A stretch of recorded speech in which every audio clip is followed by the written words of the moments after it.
All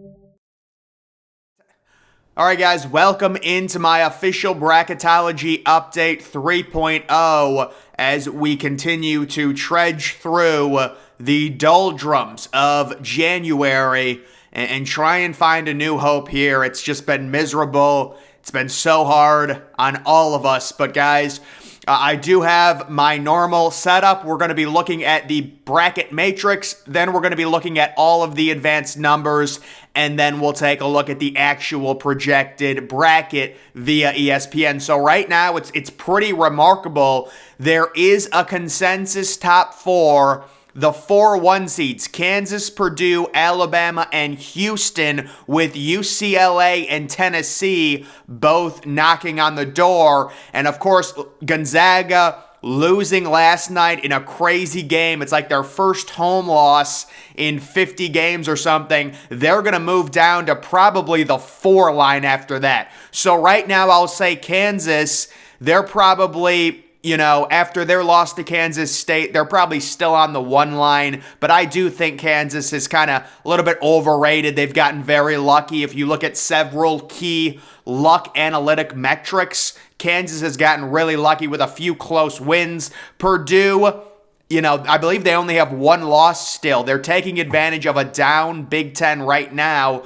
Alabama, really good on offense. They've got a super true freshman. They jack up a bunch of threes, and they have a surprisingly good defense in terms of analytical rankings. And then I think Houston is the best team in college basketball, but they do play in a watered-down American. So those are probably the 4-1 seeds, even with Kansas losing by 1 point to Kansas State.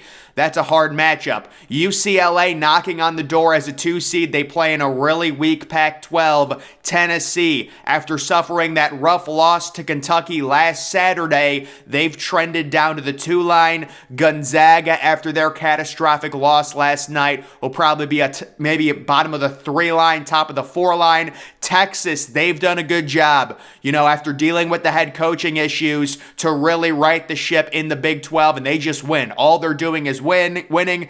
Arizona, I believe they had a surprising loss about a week ago, but they play in the Pac-12. They're going to run up their record. UConn really struggling recently. They might drop down to the 4 line. Xavier, really good this year. I would say they're a 3 or a 4. Kansas State, I would say they're a solid 3 after their win over Kansas. Iowa State, a 4. Virginia at a 4. I would say that's about right. Marquette as a 4. They've got a really good offense. Baylor rebounding, having a really nice kind of last few games. We know the Big 12 is tough, but Baylor basketball is a machine. Every year they're good. TCU at the top of the 5 line. Miami, maybe a little bit overranked when you look at where they're at right now in terms of the AP poll. They're as a 5 seed. Auburn from the SEC. Rutgers, who just lost to MSU last night. That's a big win for Michigan State at home. I believe they won by 13 because Rutgers' issue is they just have a very inefficient offense, and they're so reliant on their defense to play super elite. It becomes an issue when other teams start making shots. That's why I think Rutgers, if they are a 4 or a 5 seed, could lose in the first round of the NCAA tournament. Duke as a 6 seed, they're really inconsistent, but their true freshmen are starting to play better. Providence also as a 6 seed, Illinois as a 6 seed, St. Mary's. So St. Mary's is a pretty remarkable team when you look at their analytics and their actual overall rank. There's a lot of analytical sites that have St. Mary's higher than Gonzaga in the West Coast and possibly as a top 10 team. San Diego State, they're really solid. Arkansas as a 7 seed, NC State a 7 seed, Michigan State will probably be moving up to a higher 7 seed or maybe even a 6 seed after that win last night. North Carolina, the preseason number 1 overall team, down to an 8 seed. Iowa, good on offense, bad on defense. We know them. Wisconsin, I think Wisconsin might not, they'll probably make the tournament, but I am not high on Wisconsin. Missouri also as an 8 seed. You've got Clemson down to a 9. I don't know what the AP voters were thinking ranking Clemson inside the top 20. They immediately lose to, I think, Wake Forest. Arizona State, they've got no business being in here. They lost to UCLA last night, I believe. New Mexico as a 9 seed, they've had a solid year. They, of course, started off like 13-0 or whatever. Florida Atlantic, they're a 9 seed here, so they could steal a bid from someone if they don't win their conference. Ohio State as a 10 seed, so guys, both Ohio State and Creighton, very similar teams. They're barely over 500, but they still are hanging on by a thread. I mean, you can see a lot of these brackets actually have Ohio State out of the field. So, the problem for Ohio State is they've lost to Minnesota and Nebraska, and they're on a 5-game losing streak. But the analytics do say they've been one of the most unlucky teams in college basketball. Indiana as a 10 seed, they're probably going to move up. Or did Indiana win last night? I think they had an impressive win. Or maybe they got crushed. I don't know. I think they faced Illinois. Boise State as a 10 seed. The Mountain West is actually good this year. Maryland as a 10 seed. Yeah, Maryland is a prototypical bubble team this year. Creighton as an 11 seed. Pittsburgh barely making it. West Virginia, Oklahoma, and then like Memphis and Northwestern. That's part of the first 4. Charleston as a 12 seed, which kind of surprises me, considering they're like 18-1 or something, 19-1. Kent State is good. They're real good. The MAC has really good offense.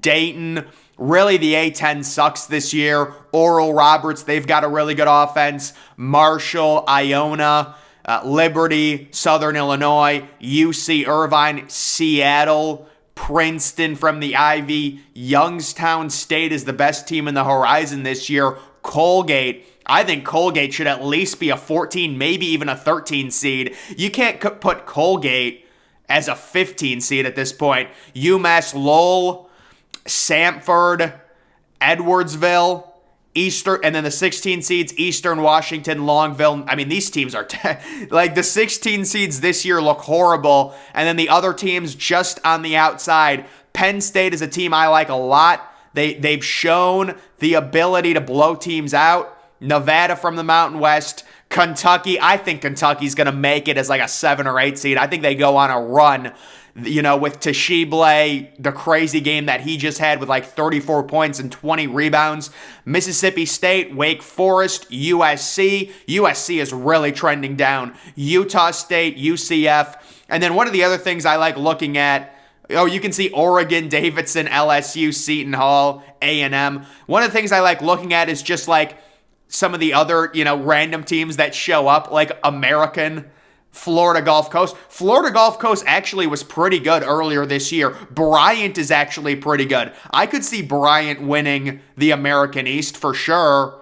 You can see just some other no-name teams there. Vermont, I think, might be the best, might also win the American East. That'll be an interesting conference to follow. This thing is way zoomed out. I don't know why. All right, guys, I had to zoom that in. Now, looking at the actual analytical rankings, according to T-Rank, Houston, by a decent margin, is the #1 overall team. Above Tennessee, you have UCLA at 4, Bama at 5. How about 4-loss St. Mary's at number 5 in front of 1-loss Purdue? That is remarkable.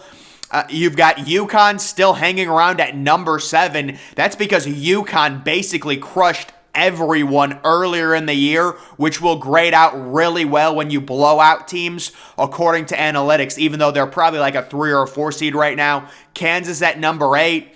Iowa State at number 9. They're 14-3. Arizona at 10.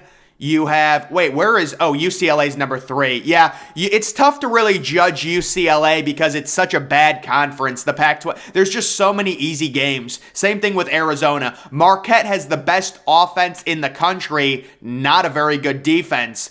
Virginia at number 12. Rutgers, amazing defense, really bad offense. Baylor, really good. I'm really high on Baylor. They're only 13-5. They're 3-3 in conference, but I like them. How about Creighton at 11-8?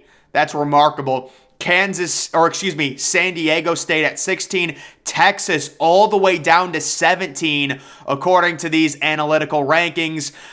Auburn at 18, Boise State at 19. They're 5-1 in the Mountain West. Ohio State 2-5 in the Big Ten at number 20. Ohio State in front of Gonzaga now. Gonzaga falling all the way down to 21 after their first home loss in like the past 2 seasons. West Virginia at 22, Xavier, New Mexico, another Mountain West team, and then NC State. And then how about Kansas State? Outside of the top 25, even after beating Kansas, they've gotten very lucky this year. TCU, Oklahoma State, so that's 3 straight Big 12 teams. Arkansas, Memphis, there's Indiana. Wow, Indiana is 3-4 in conference. A&M is 5-0 in the SEC. They're on a run. Utah State, UCF is pretty good this year. There's Penn State. I think Penn State should be in the tournament. Duke is all the way down at 36. MSU's at 37. UNC's at 38. There's Florida Atlantic at 39. And then Providence all the way down at 40. You can see just some other rankings there. And then looking at the KenPom rankings, they have Houston number 1 by over 3 points totally. You can see the adjusted efficiency margin. Tennessee at number 2, UCLA, Bama, Purdue in this one coming in at number 5. UConn still at number 6 in front of Kansas. St. Mary's at number 8. They love St. Mary's. Iowa State, Texas. And guys, of course, the best metric to look at when you go on KenPom is obviously the adjusted offense and defense, but also the luck ranking. Some of the teams that have gotten lucky this season: Alabama inside the top 100, Kansas inside the top 50, Iowa State inside the top 60, Texas, they've been pretty lucky, Virginia. Some of the teams that have gotten unlucky: Marquette, Creighton, Ohio State at 362 of 363 teams, West Virginia. Teams that have a lot of close losses are going to be more unlucky. And the biggest fraud, I would say, probably Kansas State is the biggest fraud. I mean, they're 14th in terms of luck. The general public thinks they're probably a top 8 team right now, considering they're 16-2. Florida Atlantic, they've gotten a little bit lucky. Normally, you'll see that with teams like FAU, though, that are like, what's their record? 18-1? Yeah, normally you'll see that. Just other teams. Virginia Tech's gotten unlucky. Who's this? Arizona State at 15-4, 17th in terms of luck. So that's an interesting metric to look at. Look at how low Clemson is. Clemson is behind St. John's. They just got ranked. I wonder if there's any teams with losing records on here. I don't think there is. No, I wonder where's the first team. It's Washington State, the first team with a losing record at 68, in front of Oral Roberts and Cincinnati. But then the final thing I wanted to look at was the bracketology, and they do have Purdue right now because of their record, and they're also in the Big Ten. They are the number 1 overall seed. Kentucky is the first team out. I'm guessing Kentucky will end up making it. But let's look at these. Look at this. Ohio State, last 4 in. West Virginia, Northwestern, Oklahoma. Do they have Creighton on this list? I wonder if Creighton's in. Last 4 buys: Maryland, Boise State, Memphis, New Mexico's all the way that low. First 4 out: Kentucky, Penn State, Nevada, and A&M. Next 4 out: UCF, Utah State, Wake Forest, and Oklahoma State. So the 1 seeds, it's Bama, Purdue. The 2 seeds in this region: Iowa State, Arizona. I would like to be in Iowa. If I'm Michigan State, I'm liking this. If I'm Michigan State, you get a pretty weak, fraudulent Arizona State team, and then you get Iowa State in round 2. I would like that if I am Michigan State. And then you get maybe a Providence. Well, I would not want to face Gonzaga, even though Gonzaga, they're not as good this year. But Gonzaga at this point might be down to a 4 seed.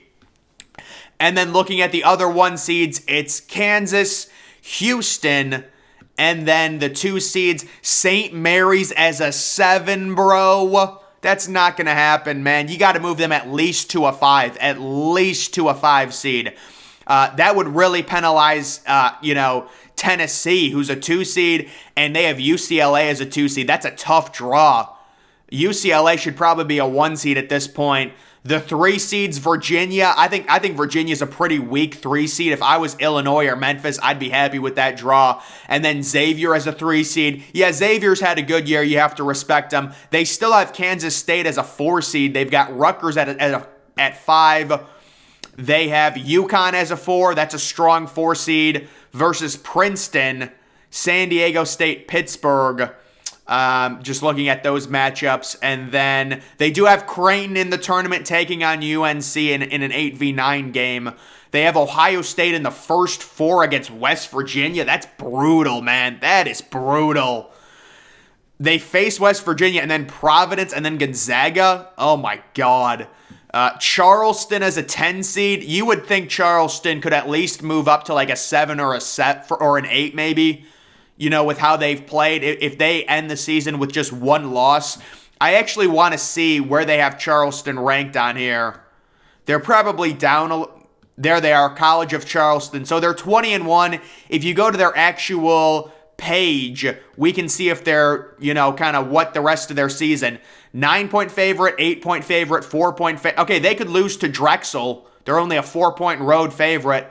5-point favorite, 10-point, 19, 17, 15, 10, 19. Projected record 28-3 for Charleston. I mean, you can see they lost that game to North Carolina and they've won, but they haven't faced anyone. They beat Kent State. Kent State's good. Kent State actually might be better than them. They won by 2 points at home, but they have had a garbage non-conference schedule. Even UNC's not very good anymore. I guess Virginia Tech might be decent, but other than that, they're non-conference. No wonder they're a 9 seed right now. I didn't realize how bad their non-conference was. But either way, guys, we will see. That is my official Bracketology Update 3.0. Make sure you're following me on Twitter. Link to that's always in the description. I'm, of course, the Depressed Ginger. Thank you for watching.